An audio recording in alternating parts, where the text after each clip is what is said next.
Yo. Eh ben écoute, c'est l'After Podcast, Félix. On a abordé plein de sujets. Il y a un sujet qu'on n'a pas trop abordé. T'as parlé tout à l'heure. T'as parlé d'amour. J'ai parlé d'amour. Ça se passe comment le fait de créer une vie perso avec tout ce que tu fais, avec tout ce que tu entreprends et avec le fait d'être visible. Ça se passe comment? Bah, je trouve ça difficile. Je trouve ça difficile que ça reste sain. J'ai pas trouvé la solution non plus encore aujourd'hui. C'est compliqué, comme on se l'est dit. D'abord parce que le travail prend beaucoup de place dans ma vie. Je pense que je suis marié au travail, je suis marié au théâtre et à la langue française, quoi. Il y a quelque chose, ça m'obstine. Trouver quelqu'un qui peut le comprendre, c'est compliqué. Puis pareil, il y a une relation avec ton public aussi qui se crée doucement. C'est que moi, j'ai besoin d'être proche des gens qui apprécient ce que je fais parce que ils sont acteurs de ce que je fais, parce que un livre est toujours écrit de moitié, en fait. L'autre moitié, c'est le spectateur qui l'apporte en la lisant. Donc, trouver quelqu'un qui est capable aussi d'entendre ça, c'est pas évident. Moi, j'ai eu quelques tentatives infructueuses. Après, bon, une histoire d'amour est toujours réussie dans la mesure où on prend toujours quelque chose. Et déjà, rien que le fait d'avoir eu un câlin la nuit et un mot doux, moi, je prends. Pour moi, il y a des histoires d'amour de 10 minutes comme des histoires d'amour de 5 ans. La durée a assez peu d'importance dans une histoire d'amour. L'important, c'est la vérité d'une histoire. Et en ce sens, je pense qu'il y a des histoires de 5 ans qui, au final, quand tu retires les mensonges, les trahisons, elles n'ont duré que 10 minutes. Et il y a des histoires de 10 minutes. Quand tu ajoutes tout ce qui s'est passé dans ces 10 minutes-là, mon Dieu, ça a duré une éternité. Donc, voilà. Je veux jamais passer derrière toi pour une explication. Genre, sur une explication de l'amour, là Roger, attends-toi. Et là, je suis mal. Genre, non, mais je pense que tu vois, genre, c'est pile ce moment-là où, genre, moi, là, je pense que tout le monde s'est arrêté. On t'a écouté et je me suis dit, putain, qui ne me pose pas la question de Roger de l'amour, que ça va être vachement moins bien expliqué.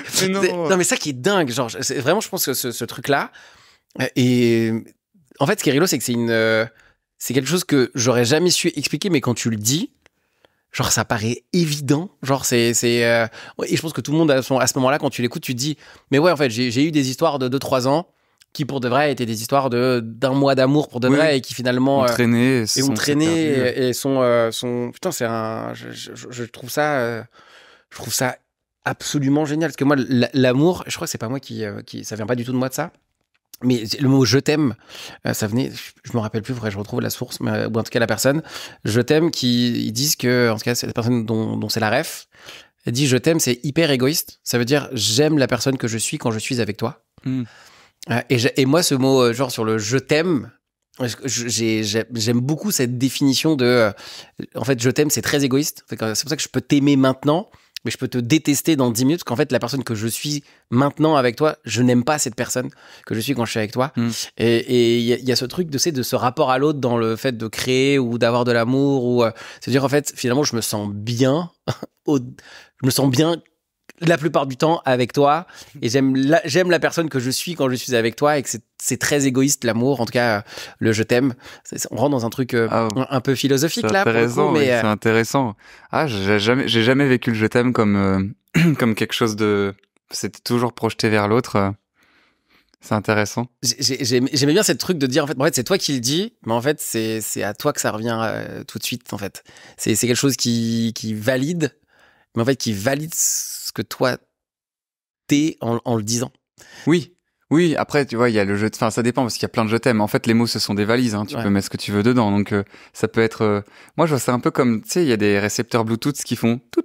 Et c'est juste un je t'aime, c'est juste je te permet d'accéder le temps de 3 secondes à ce qui se passe à l'intérieur de moi quand tu es là. Comme ça, t'as une validation de ce qui, donc je t'aime. Ouais. En fait, un je t'aime en appelle un autre. Enfin, c'est un peu, est-ce qu'on est toujours sur la même longueur d'onde? Ouais. Tu vois, il y a un peu ça. Et c'est pour ça que la plupart des gens qui sont timides et qui ont peur, en fait, ils arrêtent pas avec les je t'aime, parce qu'ils ont besoin d'être rassurés. Pour moi, un je t'aime, vraiment, c'est juste ça, on appelle un autre, c'est genre, tout, ok, c'est bon. Allez, on est synchro. On est synchro, ouais. Donc la vie perso, l'équilibre, tout ça, c'est quelque chose pour toi que tu gères bien, on va dire?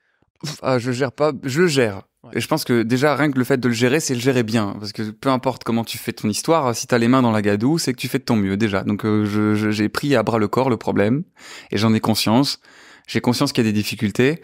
Et puis, j'ai une personnalité qui amène aussi d'autres difficultés, comme on se l'a dit. Donc, J'espère que ça se règle, quoi. J'ai un avis tranché sur l'équilibre. On va peut-être pas être d'accord. Dis-moi tout. Je pense que ça n'existe pas. Ok, alors on n'est pas d'accord. Allez, je pense que ça n'existe pas et que en fait le mot qu'on parle en termes de gestion, de création d'équilibre, le mot, tu disais que c'est une valise et je pense que la valise à l'intérieur de ce mot-là, ce qui est à l'intérieur quand on l'ouvre, il y a rien qui est véritablement utile. C'est plus la gestion du déséquilibre. C'est un peu comme les émotions. Genre on dit pas je veux un équilibre émotionnel.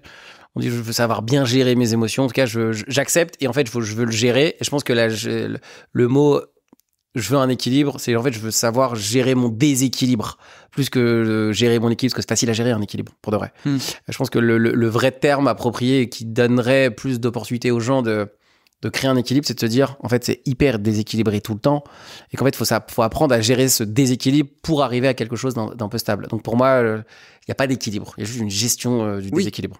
Bah en fait oui, mais c'est ce que moi j'entends par équilibre, mais c'est que comme quand tu regardes un funambule marcher sur une corde, au final c'est pas un équilibre. Enfin le mec marche pas en ligne droite. En fait il gère continuellement un déséquilibre de la gauche vers la droite en s'avançant. Et c'est ça en fait l'équilibre pour moi, c'est juste avoir une sorte d'harmonie entre la gauche et la droite, quoi. Et c'est un peu ça pour moi. Donc on devrait peut-être employer davantage le mot d'harmonie. Enfin pour moi c'est ce qui me fait écho dans l'amour. C'est deux notes différentes qui au final sonnent juste. Et c'est un peu ça dans la littérature, dans l'amour et dans les individus. Il y a des gens qui te mettent en harmonie, quoi. Et... En harmonie. J'aurais jamais imaginé mettre ce mot. Ah oui. Bah moi je l'aime bien. Je trouve qu'il me fait plaisir aux oreilles. Il y a des gens qui me mettent en harmonie, ouais. Et c'est pourquoi d'ailleurs je dis souvent que les gens qu'on aime, on les aime toujours, parce que quand bien même ils deviendraient des nouvelles personnes avec le temps, parce qu'on change toujours, on n'est pas les mêmes individus, il est possible que dans un temps incertain, la personne qui partage ta vie, elle soit plus la personne qui a partagé ta vie, elle soit quelqu'un d'autre et qu'elle aille faire de sa vie et que tu ailles faire la tienne. Moi je dis toujours, je t'aime pour toujours, parce que la personne que tu as été à un instant T, elle restera immuable, quoi, elle peut pas changer, elle. Et ma première histoire d'amour que j'ai eue quand j'avais 20 ans, je l'aime encore de tout mon cœur. Et si je pouvais remonter dans le temps et que je la retrouve, je l'aimerais encore à fond, quoi.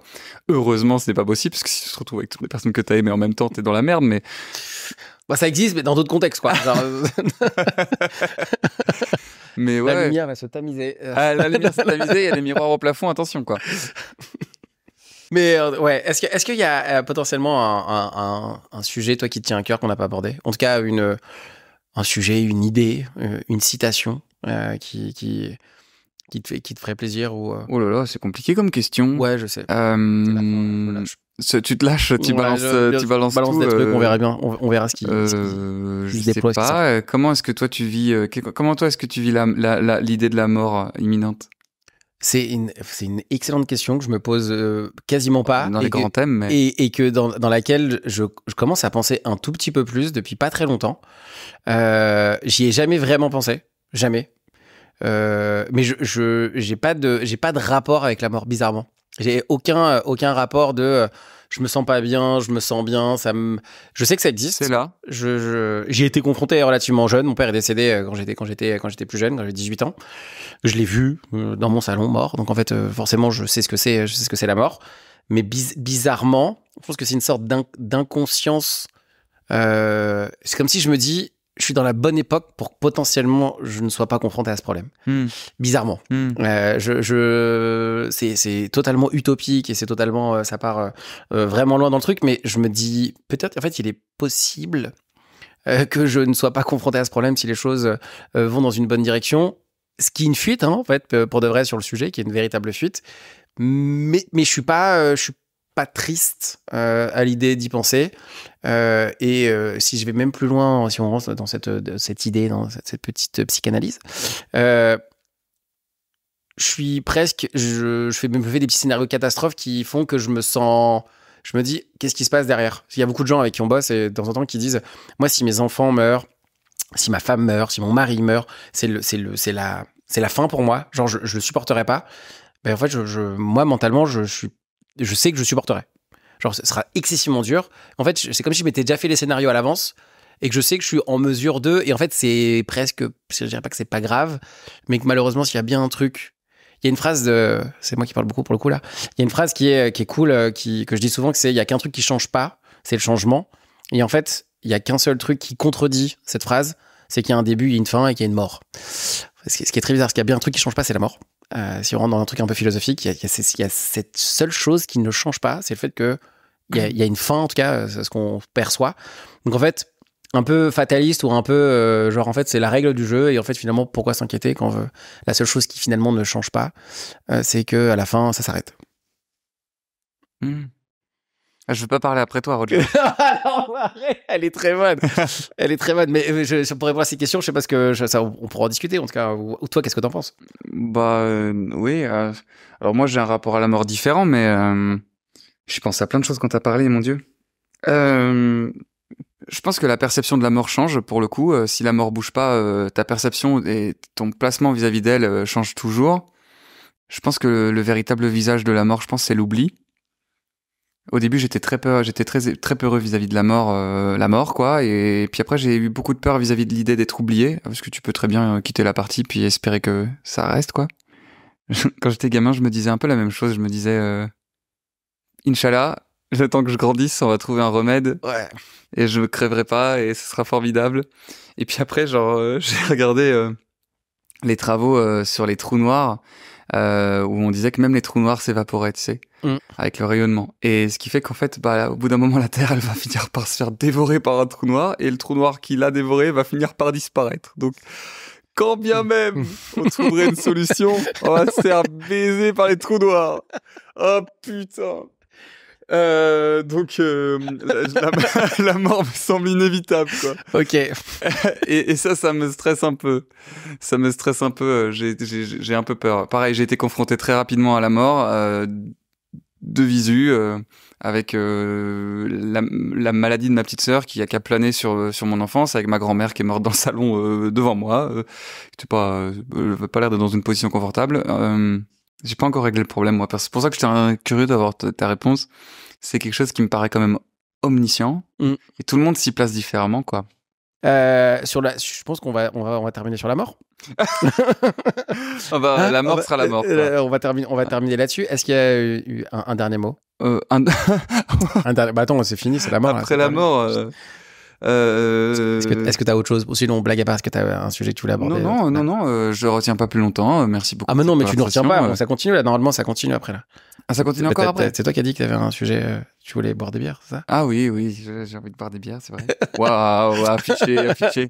En tout cas, franchement, je te remercie infiniment, Félix. Je suis hyper heureux de t'avoir rencontré en vrai. Moi aussi. Ça me fait hyper plaisir et je pense que ce podcast est à lui seul cette petite pépite au milieu de tout ce que j'ai fait parce qu'il est il est totalement différent de ceux qu'on a fait jusqu'à présent et je suis hyper content de l'avoir fait avec toi en tout cas. Merci beaucoup Félix. Merci à toi. Merci d'avoir regardé cet épisode, j'espère qu'il t'a plu. Si tu as envie de passer de entrepreneur à high value entrepreneur, n'hésite pas à me contacter, les liens sont dans la description. On se retrouve la semaine prochaine pour un nouvel épisode. Merci et à très vite.